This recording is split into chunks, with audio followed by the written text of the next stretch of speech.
Food for the day, sinangag, itlog, chicken, Tara, natira, magluto tayo ng almusal at tira-tirahan. tanghalian. May tanong lang ako. Pag malungkot ka ba, hindi ka ba masaya?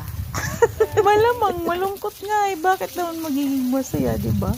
Siguro may malungkot na masaya pagka yung nawala sa'yo, yung ikasasaya. Kung ano-ano na naman sinasabi ko, magsasangag lang naman ako ng kanin. Halika na nga, mag-isa lang tayo ng bawang at sibuyas.